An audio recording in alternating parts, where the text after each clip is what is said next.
서울 영등포에서 3선을 하고 이번엔 서울 용산에서 당선이 되셨죠. 4선의 중진 의원인데요. 검사 출신이고 또 주중대사도 지내기도 했습니다. 전화 연결돼 있습니다. 권영세 의원님 안녕하세요. 예, 안녕하십니까. 권영세 의원입니다. 예. 초대해 주셔서 감사합니다. 예. 어떠세요? 이제 8년 만에 이 국회로 돌아오신 건데 국회가 좀 많이 변한 게 좀 느껴지시나요? 글쎄요, 뭐 물리적인 환경은 뭐 변한 게 뭐 별로 없는데 네. 와 보니까 이 소프트웨어라고 할까요? 이 진행되는 과정, 의 어떤 과정적인 면에서 굉장히 많이 변했다. 이건 너무 많이 변했고 너무 걱정스럽게 변했다 이런 생각이 듭니다.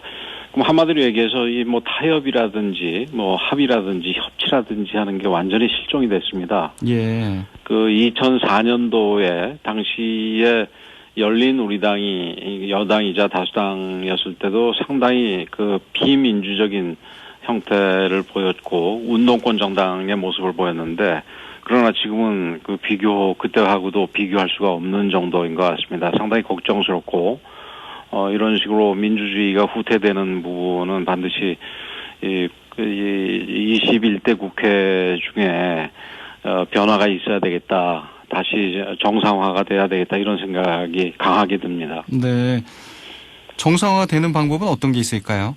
글쎄요. 우선은 뭐 저희들이 야당으로서 노력을 해야 되겠지만 예. 여당이나 정부가 좀 변하지 않는다면은 쉽게 변하지 않을 것 같아서 그 부분이 사실은 걱정입니다. 정부 여당의 변화가 그렇습니다. 좀 우선돼야 된다는 얘기네요. 예, 그렇죠. 합의나 뭐 타협이나 이런 부분을 지금 요즘 국회 선진화법 때문에 뭐 마구 밀어붙이고 있고 실제 그 밀어붙이는 게 결과로 나타나고 있는데 이런 부분들을 자제하지 않는 이상 협치라는 게 있을 수가 없지요. 그런 면에서 정부 여당의 태도 변화가 가장 중요하다 이렇게 생각을 합니다. 예. 장시간 이 법무부 징계위원회가 열렸고요. 오늘 새벽에 예. 정지 2개월의 이 중징계가 윤석열 검찰총장에게 내려졌습니다. 물론 대통령의 재가가 아직 남아있긴 합니다만 이 부분 좀 어떻게 판단하세요? 정말 무도한 권력이다. 이렇게 생각이 들고 또 그런 부분에 대해서 아주 분명하게 확인하는 계기였다 이렇게 생각이 됩니다. 얼마 전에 대통령께서 절차적인 정의를 얘기를 하시고 또 어제 징계 열리는 시기에 그런 아주 해당된 날에는 이 검찰의 무책임성에 대해서 물론 공수처와 관련돼서 얘기하시는 과정에 한 거긴 하지만 예. 그런 질타를 하셨습니다. 아주 다 부적절한 얘기라고 보는데 그리고 앞서서 절차적인 정의 얘기도 사실은 그게 무슨 정말로 정의를 얘기한 거라기보다는 네. 이 윤석열 총장을 몰아내는 과정에서 절차적으로 책 잡히지 말고 잘 쫓아내라는 얘기였다. 저는 이렇게 생각을 합니다. 물론 뭐 완전히 쫓아내진 못하고 정직 2개월이 됐는데 결론이 났는데 이거는 아마 여론이 좀 부정적으로 돌아가니까 여론이 두려워서 이 정도로 맞지 않았나 이렇게 생각이 됩니다. 네. 징계 내용 어제 오늘 새벽에 좀 보니까 그러니까 오늘 4시에 결정이 됐죠. 예, 새벽 4시 넘어서 결정이 4시 됐죠. 넘어서 결정이 됐죠. 그러면 얼핏 보니까 그게 무슨 뭐 정치적인 중립성부터 시작해서 채널 A의 뭐 감찰 혹은 수사에 대해 뭐 개입한 부분 또 하나가 재판부 사찰 의혹 있죠. 재판부 사찰 의혹 뭐 이런 얘기가 있는데 예. 하나하나가 다 뭐 인정할 수 없는 내용입니다. 채널 A 부분에 있어서는 지금 그 수사 자체가 문제가 많지 않습니까? 그리고 정치적 중립 부분도 단지 무슨 뭐 사회적 봉사하겠다라는 걸 자기네들이 마음대로 정치하겠다는 얘기로 해석을 하고 그게 징계를 한다라는 건 있을 수가 없는 얘기고요. 그다음에 재판부 사찰과 관련해서도 뭐 다른 사람도 아니고 조국 이런 사람들이 이미 이 방식에 있어서 문제가 없는 이상 이런 식의 내용은 사찰이 아니라고 규정했던 거 아니겠습니까? 어떤 면에서는. 그래서 이런 부분을 몰아서 뭐 잘못됐다고 징계 사유라고 해가지고 정직을 하는 거는 있을 수가 없는 얘기고 또 이게 뭐 그 대통령의 얘기부터 시작해서 그리고 이 징계위원회 구성부터 시작해서 이거는 이미 뭐 각본을 다 짜놓고 한 거다. 이렇게 생각을 합니다. 정말 좀 걱정스럽습니다. 예. 이제 징계위원회가 그 6가지 혐의 중에서 이 4가지 혐의를 인정하면서 정지 2개월에 네. 징계를 결정을 했는데 이 부분에서 어떻게 절차적인 공정성도 많이 훼손됐다고 보시나요? 절차적인 것뿐만이 아니라 무슨 내용적인 거 모든 게 이거는 뭐 훼손이 돼 있고 예. 앞서도 말씀드렸습니다만 이미 뭐 예정된 상태에서 몰고 간 거다. 저는 이렇게 봅니다. 징계위원회 구성도 7명 중에서 지금 자기네들 입맛에 맞는 4명만 가지고 한 거고 그 윤석열 총장 쪽에서 이 징계위원회에 대해서 다 채워달라 이렇게 얘기를 했는데도 그것도 뭐 무시당하지 않았습니까? 뭐 채워봤자 제가 볼 때는 다 그것도 편향된 그 인사들로 구성이 돼 있었겠지만 애초에 그런 구성에서부터 시작해서 뭐 이 심의 과정에 이르기까지 전부 다 문제가 있었다고 봅니다. 네. 이건 뭐 우리 법원도 지금 뭐 문제가 많이 있지만 정상적인 법원이라면은 이런 징계에 대해서 이의가 제기됐을 때 이건 반드시 뒤바뀌어질 것이다 이렇게 생각을 합니다. 네. 사실 윤석열 검찰총장 또 검찰 개혁, 공수처 출범 뭐 이게 다 이제 그 연결이 돼 있는 그 예. 아젠다들인데 예. 이 공수처 출범에 대해서는 어떤 생각 갖고 계세요? 또 검사 출신이시니까. 예. 공수처 자체도 사실은 불필요합니다. 무슨 뭐 예를 들어서 어떤 기관이 문제가 있을 때 거기에 대해서 무슨 견제를 둬야 된다고 하나를 더 만드는 거는 예. 그건 아주 유치한 생각입니다. 뭐 예를 들어서 대통령이 문제가 있다고 대통령을 하나 더 만들 것은 아니지 않습니까?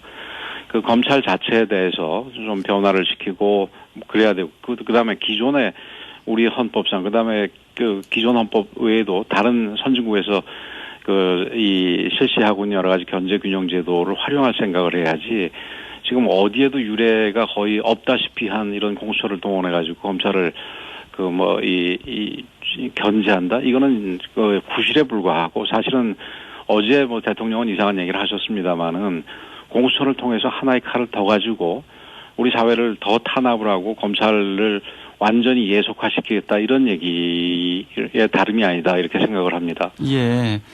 문재인 대통령 어제 공수처를 통해서 이 검찰이 민주적 통제를 받게 되면 이 국민의 신뢰받는 검찰로 거듭날 것이다 이렇게 이제 얘기를 했는데 이 부분에 대해서도 뭐 동의하실 수가 없겠네요. 네, 전혀 그 동의하지 않습니다. 그 뭐 어제 뭐 말씀은 그 공수처가 진작에 생겼으면은 무슨 박근혜 정부의 국정농단이 없었을 것이다 뭐 이런 얘기를 하셨는데 예.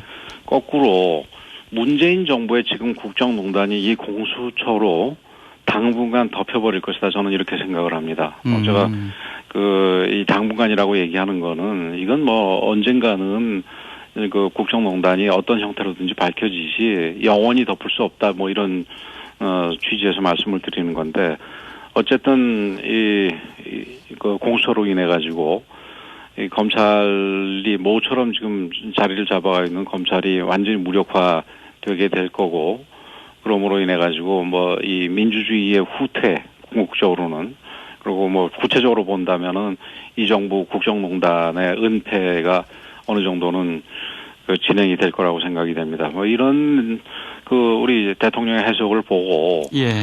이분이 인권 변호사는 둘째치고 법률가 출신이 맞나 싶을 정도의 생각이 들고 이런 해석을 하는 대통령이라면 더 이상 기대할 수가 없는 분이다. 더 이상 아무 희망도 없는 분이다. 이런 정도의 생각까지 듭니다. 예.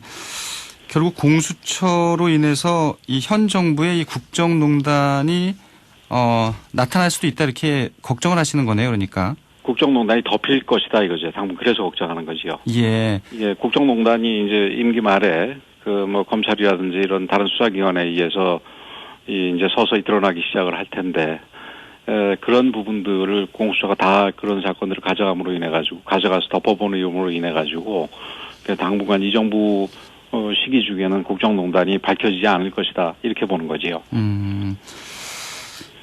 야당 얘기를 좀 해보면요. 예. 어제 이제 김종인 국민의힘 비상대책위원장이 대국민 사과에 나섰습니다. 예. 예, 당내에서는 좀 계속 논란이 되었기 때문에 이 시기 문제 때문에 이제 고심을 많이 해왔다는 예, 후문인데 예. 대국민 사과 좀 어떻게 보셨어요? 저는 그 아쉬운 부분도 있지만 뭐 네. 대체로 봐서는 적절한 수준의 사과였다 이렇게 평가를 합니다. 예를 들어서 뭐 정경유착 부분과 관련해서 아직 판결이 확실하게 나지 않았음에도 불구하고 단정적으로 지금 정견 유착이 있었던 것처럼 표현한 부분에 대해서는 아마 좀 이 불편하게 보시는 분들도 많을 거고 저도 예. 그 부분은 좀 적절하지는 않다고 생각을 하지만 전체적으로 봐서 그 수준에 있어서는 적절한 수준이라고 평가를 합니다.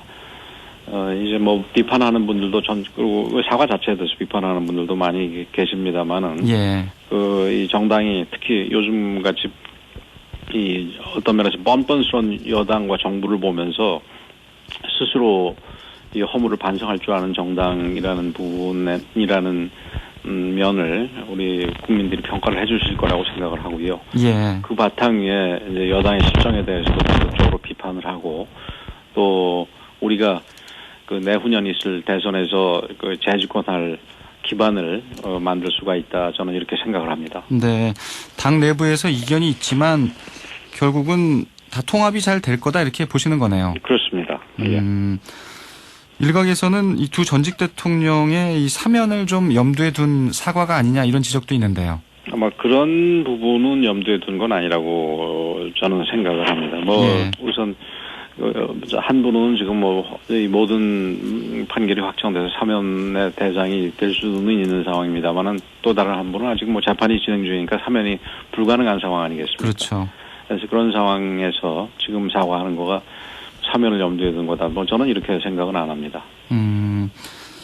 어떻게 보세요? 이제 대국민 사과가 예. 내년 4월입니다. 서울시장, 예. 부산시장 보궐선거가 예정돼 있는데 예. 이 보궐선거에 좀 긍정적인 영향을 미칠 걸로 예상을 하시나요?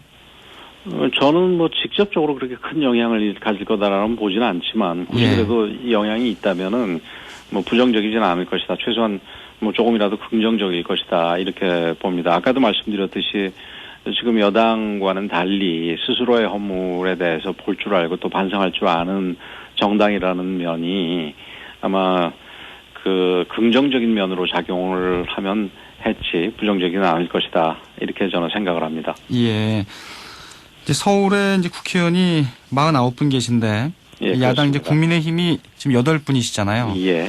의원님 포함해서 이제 8분인데 어떻게 예. 보면 또 강남 쪽을 좀 제외하면 이 강북에는 많이 없습니다. 서울 민심 좀 많이 없는 정도가 아니라 한 명입니다. 의원님 한 분이시죠? 예. 예. 예. 서울 민심 좀 어떻게 지금 파악하고 계세요? 지금 이제까지는 탄핵 이후에 아주 심하게 운동장으로 표현한다면은 심하게 기울어진 운동장이었었는데 예. 이 정부의 실정으로 인해서 운동장이 조금은 이렇게 제대로 좀 바로 잡힌 측면이 있습니다만은 그러나 그 서울 수도권은 정상적인 상태라 하더라도 야당 보수 우파 정당으로서는 굉장히 불리한 곳입니다. 네. 그래서 그런 점에서 대개 그런 평가가 내년 4월에 보궐선거를 두고 얘기를 하는데 특히 서울의 경우에 있어서는 쉽지는 않을 것이다. 이렇게 봅니다만은. 예. 이번 선거는 잘 아시다시피 원인부터 우리가 이 보궐선거가 생긴 원인에서부터도 우리가 반드시 이겨야 하는 선거 아니겠습니까? 박원순 시장의 부적절한 성 관련 행위로 인해서 결국은 본인이 자살하시고 그래서 보궐선거가 생긴 만큼 반드시 이겨야 되는 선거라고 보는데 말씀 아까 해주셨듯이 강북의 유일한 의원이고 서울에 또 몇 안 되는 중진 의원으로서 아주 무거운 책임감을 가지고 이번에는 확실하게 이겨서 보궐선거에서 이겨서 서울 수도권의 운동장이 좀 더 우리한테 우호적으로 바뀌는데 기여를 할 생각을 하고 있습니다. 예, 쉽지는 않지만 그래도 야당의 지지율이 좀 올라오는 걸 좀 느끼고 계신 거네요. 그런 부분이 틀림없이 있지요. 예, 그렇지만 아까 말씀드렸듯이 서울과 수도권은 지지율이 올라와도 네. 정상 상태가 되더라도 우리한테는 힘든 곳이다. 이렇게 말씀을 아까 드렸었습니다. 예. 최근에 여론조사를 보면은 이 후보군 중에 여성 후보들이 좀 강세를 띠고 있는 것 같은데 예. 그 부분은 좀 어떻게 분석하세요? 예. 그 아마 여성 후보들만 주로 집어넣어서 그런 거 아닌가 싶은데. 예. 여성 후보들이 아무래도 지금 이게 성 문제로 생긴 거기 때문에 주로 이제 성 문제 같은 경우는 여성이 제기하는 경우는 별로 없지 않습니까? 남성들에 의해서 제기가 된 거지요. 예. 제기가 되지요. 근데 지금 지난번에 충남 안희정 지사에 이어서 이번 보궐선거 두 개가 둘 다 지금 성비위 남성 도지사 혹은 남성 시장들의 그렇죠. 성비위에서 생긴 거니만큼 여성들한테 조금 더 눈길이 가지 않나 이렇게 봅니다. 네. 아무튼 이 서울 강북의 유일한 또 야당 의원이시기 때문에 향후 또 역할이 많이 또 이 주목을 받을 것 같습니다. 앞으로도 잘하겠습니다. 좋은 의정 활동 기대하고요. 예, 오늘 말씀 여기까지 듣죠. 고맙습니다. 예, 감사합니다. 국민의힘 권영세 의원이었습니다.